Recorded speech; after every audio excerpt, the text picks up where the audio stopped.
ఇంద్రకీలాద్రిపై శాకంబరి ఉత్సవాలు ఘనంగా ప్రారంభమయ్యాయి. శాకంబరి ఉత్సవాలు 19వ సంవత్సరంలోకి అడుగుపెట్టాయి.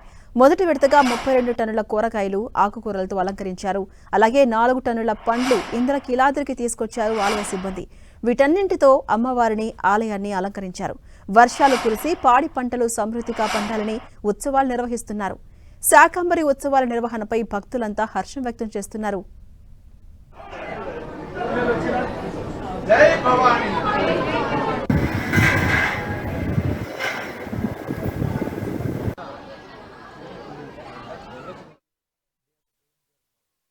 శాకంబరి ఉత్సవాల సందర్భంగా దుర్గా అమ్మవారిని సందర్శించుకొని వడిబియ్యం సమర్పించి శాకంబరి ఉత్సవాలను చూసి చాలా ఆనందంగా ఉంది. అసలు ఈ ఆషాఢ మాసంలో వర్షాలు బాగా పడి పంటలు బాగా పండి మన ఇంట పాడి పంట తిండి గుడ్డ ఎటువంటి లోటు లేకుండా ఉండాలి అని మనం ఈ శాకంబరి ఉత్సవాలను జరుపుకుంటాము.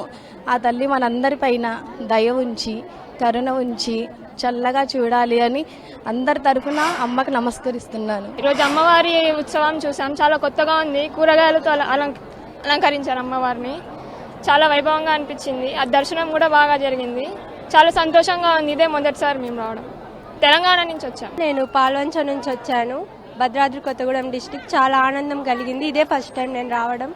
చాలా బాగా అనిపించింది అమ్మవారి దర్శనం. ఈ శాకంబరి ఉత్సవాలు స్టార్ట్ అయ్యాయి కాబట్టి మేము దర్శనం కానీ అన్ని ఫెసిలిటీస్ చాలా బాగున్నాయి. కూరగాయలతో అలంకరణ చాలా బాగుందండి. చాలా బాగా చేశారు. డెకరేషన్ లోపల కానీ బయట కానీ అంతా బాగుంది. అమ్మవారి దర్శనం కూడా చాలా ప్రశాంతంగా చేసుకున్నామండి. సెక్యూరిటీ కానీ అందరూ మంచిగా పంపిస్తున్నారు. అందరూ అమ్మవారి అలంకరణ కానీ అన్ని కూడా చాలా బాగా జరుగుతున్నాయండి. అమ్మవారిని మాత్రం ముందు ప్రశాంతంగా చూడగలిగామండి. రోజు నెట్టేసినట్టు అదేమీ లేదు. అలంకరణ చేసేవాళ్ళు కానీ గుడి దేవస్థానం వాళ్ళు అందరూ బాగా చేశారండి.